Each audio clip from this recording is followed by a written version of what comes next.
Astro సిండికేట్లో మీ personal and business promotions కోసం కింది నెంబర్కు కాంటాక్ట్ చేయండి.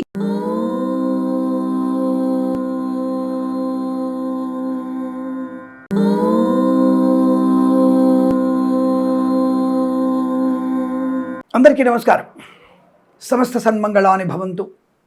వారం వారం షేర్ మార్కెట్ సమాచారం ప్రతిసారి కన్నా ఈసారి భిన్నంగా చెప్తున్నాము అన్నటువంటి భావన అక్కర్లేదు. గత వారంలో నేను ఇచ్చినటువంటి 85,640 సెన్సెక్స్ చేరుకుంటుందని, 25,160 వద్ద నిఫ్టీ ట్రేడ్ అవుతుందని, ఒక రకంగా 79,100 వరకు చెప్పాను. అలాగే 25,600 వరకు కూడా నేను నిఫ్టీ వెళ్తుందని చెప్పాను.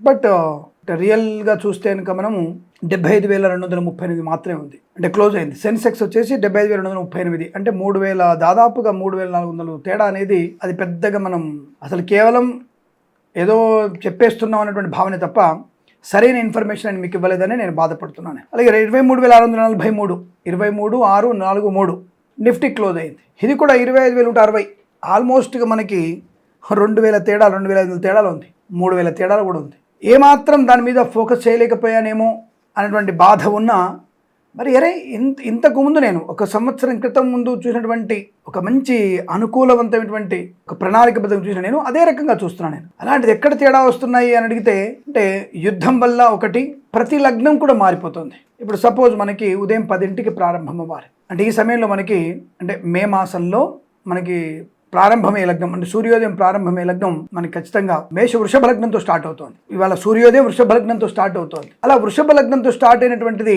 ఈ 10 o'clock కల్లా మనకి వృషభం, మిథునం, కర్కాటకం, అంటే కర్కాటక లగ్నంలో స్టార్ట్ అవుతుంది. మరి కర్కాటక లగ్నంలో స్టార్ట్ అయినప్పుడు ఖచ్చితంగా మనకి కర్కాటక లగ్నం నుంచి మనం ధనస్థానం, లాభస్థానం చూస్తున్నాం, అష్టమ స్థానం చూస్తున్నాం కదా. మరి అలాంటిది మనకి తేడా ఎందుకు వస్తుంది అంటే, ప్రతి లగ్నంలో మార్పులు వచ్చేస్తున్నాయి. ఈయన ట్రంప్ గారు పోయి అక్కడ కూర్చోవడం వల్ల సెంటిమెంట్ బ్యాడ్ అవ్వడం వల్ల, అలాగే మనకి డీజిల్ రేటు పెరగడం, ఒకటి హఠాత్తుగా డీజిల్ రేటు పెరగడం ప్రమాదం, ఎన్నికలు అయిపోయినాయి ఎప్పటికైనా పెరగొచ్చు అని చెప్పడం, నాకు అర్థం కాలేదు. 4 సంవత్సరాలు 3 సంవత్సరాల నుంచి డీజిల్ రేట్లు, పెట్రోల్ రేట్లు ఏం పెరగలేదు. సరే, జీతభత్యాలు పెరుగుతున్నాయి. అఫ్కోర్స్ ఆయన పొదుపు చేయమని చెప్పగానే దాని గురించి వ్యతిరేకంగా మాట్లాడే ప్రయత్నం చేయకూడదు. మనం కూడా ఏ పార్టీ వారైనా సరే పొదుపు చేయడానికి మనం ముందడుగు ఉండే ప్రయత్నం చేయాలి. ఒకళ్ళు వెళ్ళే చోటు 4 వెళ్ళి తప్పకుండా వారి మంచి ప్రయోజనాన్ని పొందుకోవాలి, వృధా ఖర్చుల్ని తగ్గించుకోవాలి అని చెప్పడంలో తప్పకుండా ఇంటి పెద్ద ఎవరైనా చెప్తాను, నేనే అదే చెప్తాను. నా భార్యకో పిల్లలకో ఇది చెప్తానన్నా, జాగ్రత్త ఖర్చు పెట్టుకోండి, డబ్బులు ఎక్కువగా లేవు, ఈసారి జీతం తక్కువ వచ్చిందని చెప్తాం మనం. అలాగా ఖర్చులు నియంత్రించుకునే ప్రయత్నాన్ని చేయాలి. దానివల్ల కూడా చెప్పడంగానే సెంటిమెంట్ వర్కౌట్ అయిపోవడం, ఏదో జరిగిపోతుంది మన దేశంలో అని చెప్పేసి అనవసరమైనటువంటి వ్యక్తుల యొక్క దుశ్చర్యలు. ఏదో పెట్రోల్ పెరిగిపోగానే ఇక అన్నీ పెరిగిపోతాయి. ఓకే, 5 రూపాయలు పెట్రోల్ పెరిగింది, దాని ఏం తప్పట్లేదు, అదేం పెద్ద గొప్ప పని కాదు. అలానే మనకి ప్రజలకి, సామాన్య ప్రజలకు భారం అవుతున్న విషయం ఉంటుంది, నేను కాదనట్లేదు. కానీ మనిషి అనవసరమైన ప్రయాణాలు చేయకుంటారుగా, పెరగకుండా ఎందుకు ఉంటుంది? ప్రతి సంవత్సరం వనరులు పెరుగుతున్నాయి. ఎందుకు పెరుగుతున్నాయి అంటే ద్రవ్యోల్బణం పెరగడం వల్ల కావచ్చు, జనాభా పెరుగుతుంది. జనాభా పెరిగినటువంటి తగినటువంటి వారి యొక్క పర్యవసానాలకి, ఆనందానికి, ఖర్చు పెట్టే విధానానికి జనాలు పెరుగుతున్నప్పుడు అవసరాలు పెరుగుతాయి. అవసరాల నిమిత్తంగా ఉత్పత్తి పెరగాలి. సరైన ఉత్పత్తి పెరగకపోతే తప్పకుండా ధరలు పెరుగుతుంటాయి. ఈ విషయాన్ని మీ అందరూ తెలిసిందే. ఆర్థికమైనటువంటి వ్యక్తులు చెప్తూనే ఉంటారు. సరే, అందులోకి వెళ్తే మళ్ళీ నెగిటివ్ కామెంట్స్ వస్తాయి మనకి. అంటే ఇవన్నిటినీ సెంటిమెంట్గా తీసుకొని నేను చూసినప్పుడు నష్టాలే కనపడుతున్నాయి.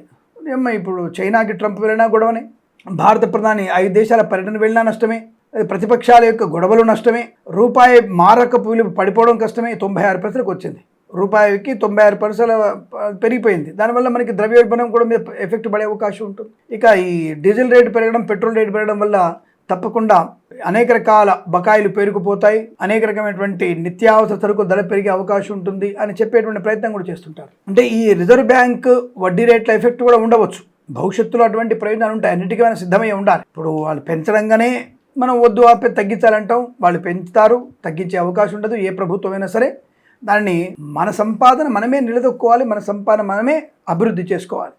కాబట్టి ఇక్కడ ఎవరు ముఖ్యమంత్రులు, ప్రధానమంత్రులు వాళ్ళ జేబుల నుంచో వాళ్ళ సొంత ఆస్తులు అమ్మి మనకేం డబ్బులు పెట్టుబడి పెట్టరు.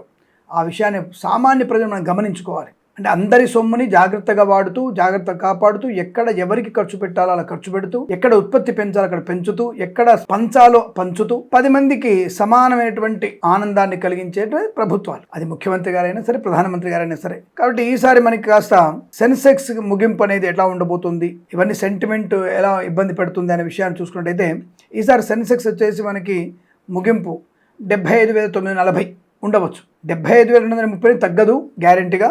75,940 సెన్సెక్స్ ఉండడానికి అవకాశం బలంగా ఉంది. అలాగే నిఫ్టీ మనకి ఈ వారంలో అంటే 18th మే నుంచి 22nd మే మధ్యలో నిఫ్టీ వచ్చేసి 23,750 వద్ద ట్రేడ్ అయ్యే అవకాశాలు బలంగా కనబడుతున్నాయి. సెంటిమెంట్ బాగానే పనిచేస్తుంది. ఈసారి మరి షేర్ మార్కెట్లో చాలా మటుకు నష్టమే కనబడుతుంది షేర్లలో. బట్ ఆల్ బ్యాంక్స్ విషయంలో Yes bank, Canara bank, ICICI, Bajaj and HDFC బ్యాంకులు తీవ్ర నష్టాన్ని పొందుకునే అవకాశం కనబడుతోంది. హెచ్ఎస్బిసి అండ్ ఎస్బీఐ రెండు బ్యాంకులకి ఆర్థికమైనటువంటి అభివృద్ధి కనబడుతుంది. వాటిలో పెట్టుబడి పెట్టవచ్చు. ఆటోమొబైల్లో చూసుకుంటే హుండాయ్ బాగా ఉంది. అశోక్ లైలాండ్, టాటా కానీ, మహీంద్రా అండ్ మహీంద్రా లాభాలు పొందుకునే అవకాశం, మారుతి మాత్రం నష్టాలు పొందుకునే సూచనలు కనబడుతున్నాయి. ఐటీ వైపు వెళ్ళినట్టయితే అన్ని దాదాపుగా నష్టాలతోనే ముగుస్తున్నాయి. Wipro, Infosys, Microsoft, Tech Mahindra and IBM ఇవన్నీ కూడా నష్టాన్ని సూచిస్తున్నాయి. ఒక టీసీఎస్ అండ్ హెచ్సిఎల్ మాత్రమే కొంత లాభాలు పొందుకునే అవకాశం ఉంటుంది. ఆ షేర్లు మీరు కొనుగోలు చేయవచ్చును.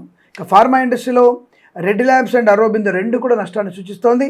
మరి సిప్లా అండ్ సన్ ఫార్మా మాత్రం మనకి లాభాలు పొందుకునే అవకాశాలు బలం కనబడుతున్నాయి. ఒక వృశ్చిక రాశి వారికి మాత్రమే కొద్దిగా సామాన్య ఫలితాలు ఉంది కాబట్టి పెట్టుబడి పెట్టే విషయంలో దీర్ఘకాలికమైన పెట్టుబడి పెట్టండి, లాభాలు పొందుకుంటారు. మిగతా రాశుల వారు షేర్ మార్కెట్లో పాలు పంచుకోవచ్చు, లాభాలు పొందుకునే అవకాశం ఉంటుంది. ఈ విషయంలో మీరు తగినటువంటి సూచనల్ని, సలహాలని పెద్దల నుంచి తీసుకొని, అనుభవజ్ఞుల వారి నుంచి కూడా తగిన సూచనలు తీసుకొని, స్వీయ అనుభవాన్ని పెంపొందించుకొని, మార్కెట్ ధరవరలని సరిగ్గా తెలుసుకొని మీరు అందులో పెట్టుబడి పెట్టి లాభాలని పొందాలని ఆశిస్తూ సర్వేజన సుఖినో భవంతు. ప్రేమతో మీ కిరణ్ శర్మ.